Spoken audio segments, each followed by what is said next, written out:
L'inflation alimentaire au Canada est de loin le plus élevé dans le G7. Quand le premier ministre va-t-il renverser ces déficits et taxes inflationnistes pour que les Canadiens aient une épicerie abordable? Monsieur le Président, c'est un plaisir d'être de retour. Et c'est seulement lundi, on a des bonnes nouvelles, Monsieur le Président. Ça s'appelle l'allocation canadienne pour l'épicerie des besoins essentiels, Monsieur le Président. Les députés fédéraux sont de retour à la Chambre des communes après une pause de 6 semaines. Le premier ministre Mark Carney, qui n'était pas à la période des questions cet après-midi, a commencé la journée dans une épicerie d'Ottawa pour annoncer la bonification du crédit de TPS qui est versé à environ 12 millions de Canadiens. Ce crédit est d'ailleurs rebaptisé. Il va s'appeler maintenant l'Allocation canadienne pour l'épicerie et les besoins essentiels. Avec nous en studio, François-Philippe Champagne, ministre fédéral des Finances. Bonsoir, M. Champagne. Bonjour, ça fait plaisir d'être de retour. Oui, bien, vous aviez l'air de bonne humeur aujourd'hui. Ben oui, mais on avait des bonnes nouvelles, puis on commençait déjà la session. Vous avez même vu le chef de l'opposition qui avait un sourire. Moi, je suis allé dans son cœur. Je lui ai dit, écoutez, c'est une belle journée pour les Canadiens. C'est ça va changer quoi concrètement, cette bonification du crédit? Ben, c'est énorme. Vous parlez pour 12 millions de Canadiens. Vous savez, ce qu'on permet de faire, c'est qu'on a ajusté vers le haut la prestation, mais en même temps, on fait comme un pont. C'est-à-dire que les gens comprennent qu'on a une vision sur 2030 en disant les investissements. Vous savez, on était en Asie, le premier ministre, on est allé en Europe, on est allé au Moyen-Orient.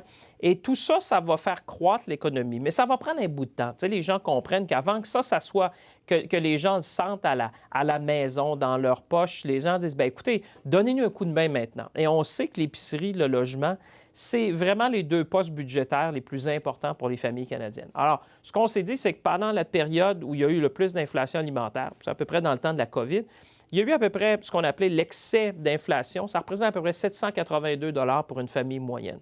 Alors, on s'est dit, ce qu'on va faire cette année, on va donner un crédit, on va bonifier le crédit pour une année. Comme ça, les gens vont pouvoir récupérer ce pouvoir d'achat-là. Mais en même temps, on va l'augmenter de 25 % pour les années à venir jusqu'on arrive à 2030. Et ça, c'est pour ceux et celles qui avaient déjà le crédit de TPS. Oui, parce que mais c'est 12 millions de Canadiens et Canadiennes. Et vous avez vu, les économistes sont sortis en disant, écoutez, c'est une mesure qui va faire une différence manifeste pour les budgets des Canadiens et des Canadiennes à plus bas revenus. Et c'est basé aussi sur ce que... il y a une association canadienne sur les banques alimentaires qui nous avait interpellés pour regarder un peu aussi, non seulement la bonification, mais les choses structurelles. Donc, on a dit, par exemple, un des enjeux, je vous dirais, qui fait qu'il y a eu une inflation alimentaire, c'est que, par exemple, on importe à peu près 30 des légumes et des fruits au Canada. Quand on tombe en hiver, on tombe à 80 90 Alors, on regarde des choses structurelles. Comment on peut avoir plus de serre chez nous, par exemple? Comment on peut avoir plus d'industries qui vont faire de la mise en canne de ces produits-là chez nous? Parce que ça aussi, ça nous amène des fluctuations assez importantes. T'sais, si le dollar baisse puis on achète aux États-Unis ou ailleurs, bien, ça a une influence. On est soumis au changement climatique, on est soumis à plein de choses. Alors, moi, ce que je veux, c'est qu'on soit plus résilient. On va avoir une stratégie nationale de sécurité alimentaire. Et comme ça, sur le moyen terme, bien, le Canada va être capable d'être beaucoup plus résilient qu'on l'est maintenant. Parce que là, cette annonce-là d'aujourd'hui, bon, ça ne touche pas l'ensemble de la population et ça ne touche pas le prix du panier d'épicerie. Ce ne sera pas moins cher pour les gens. On laisse plus d'argent dans les poches des gens, 12 millions de Canadiens, mais je vous dirais, les mesures structurelles vont toucher tout le monde. Parce que j'ai parlé à l'UPA, par exemple. Je suis allé voir l'Union des producteurs agricoles. J'ai dit, qu'est-ce qui fait qu'au Canada... sont où les problèmes dans la chaîne alimentaire? Bien, ils m'ont dit, monsieur le ministre, par exemple, ça prendrait plus d'abattoirs. Ça prendrait plus d'industrie de la transformation. Ça prendrait plus de fluidité dans l'écosystème agroalimentaire. Alors, moi, c'est pour ça qu'on s'est inspiré de ça, parce que vous avez vu, oui, il y a ce nouveau crédit-là qui est offert aux Canadiens, aux Canadiennes, 12 millions, mais il y a aussi toute la partie structurelle qui va être importante, parce que moi, je veux régler aussi le problème à long terme. Je veux donner un coup de main aux gens, parce que les gens me disent, monsieur le ministre, on aime ce que vous faites, on comprend, mais là, à court terme, aidez-nous maintenant. On est avec vous sur la vision. On comprend les choses structurelles que vous faites, mais on a besoin d'aide maintenant. Vous êtes de bonne humeur. Cette semaine, il y en a un autre qui est de moins bonne humeur au sud de la frontière, M. Trump, qui a annoncé en fin de semaine une menace de droits de douane de 100 % à l'endroit du Canada suite au discours de M. Carney à Davos la semaine dernière. Prenez-vous ces menaces-là au sérieux? Moi, j'ai appris, vous savez, j'ai été ministre des Affaires étrangères sous le premier mandat de M. Trump, une partie de son mandat. Il faut toujours prendre ça au sérieux, mais on n'est pas obligé de réagir à tous les commentaires non plus. Vous vous savez, ce qu'on a exprimé à nos voisins américains, moi, j'étais en contact avec mon homologue, le secrétaire Bessent, je disais, écoutez, tous les pays du G7 ont trouvé une façon de s'engager de façon stratégique avec la Chine, avec les yeux grands ouverts. Le Canada n'est pas différent. Alors, mon message était simple. On n'a jamais tenté d'avoir un accord de libre-échange avec la Chine. On n'a jamais tenté de faire ça. Ce qu'on a fait, on a réajusté des tarifs avec un bon nombre de limites, avec une revue périodique. C'est très confiné ce qu'on fait, mais c'est vrai que, vous savez, la Chine, c'est la deuxième économie mondiale puis le deuxième partenaire économique du Canada. Alors, c'est normal qu'un pays qui dit « je veux diversifier mon économie », que je parle quand même à mon deuxième partenaire économique.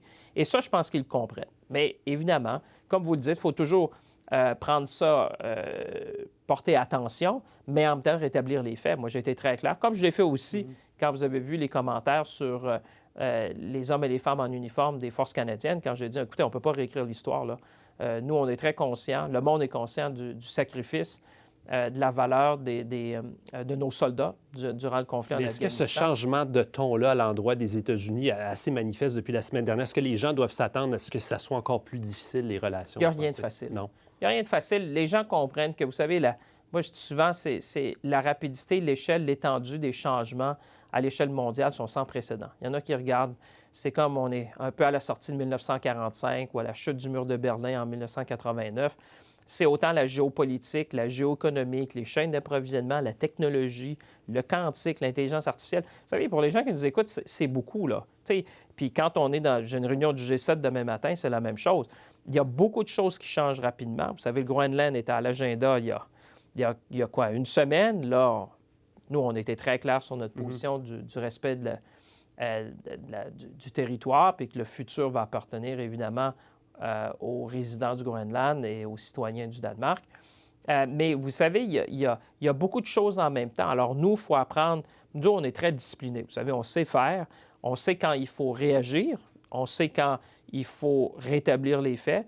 Puis, on doit aussi mettre nos limites. Moi, je l'ai fait, par exemple, quand on parle de ce que nos soldats ont fait en Afghanistan, en étant très, très clair. Donc, dépendant des commentaires, on s'ajuste, mais je pense que on est toujours là pour défendre les intérêts du Canada et des Canadiens. Dernière chose en terminant, il reste 30 secondes. Je vais vous entendre sur un autre discours de M. Carney qui a beaucoup fait jaser, celui à Québec la semaine dernière, où il a parlé de la bataille des plaines d'Abraham comme étant un début d'une collaboration entre les Anglais et les Français. Beaucoup de gens ont dit, écoutez, on a eu l'impression de réécrire un peu l'histoire. Êtes-vous à l'aise avec ça, vous, comme ministre québécois? Je pense qu'il a parlé... L'idée derrière ça, c'était l'unité nationale. C'est-à-dire que ce qu'on a bâti, ce qu'on a réussi à bâtir au Canada depuis 150 ans, c'est assez extraordinaire. Un grand pays, dans un moment où il y a tellement d'incertitudes, tellement de divisions dans le monde, je pense que c'est un appel à la solidarité, donner une vision de l'avenir, rassurer les gens. Vous savez, dans ces périodes-là d'incertitude, on a un devoir comme leader politique de rassurer les gens et certainement de dire, écoutez, c'est pas le temps, à mon sens, de parler de référendum alors que il y a tellement d'incertitudes dans le monde. Je pense qu'on a tous avantage à travailler ensemble, bâtir un Canada fort, se respecter les uns et les autres. Mais dans un moment comme celui-là, je pense qu'un discours sur l'unité nationale, c'est important. Monsieur Champagne, ministre des Finances, bonne session parlementaire. Merci beaucoup d'être venu nous voir. Merci à vous.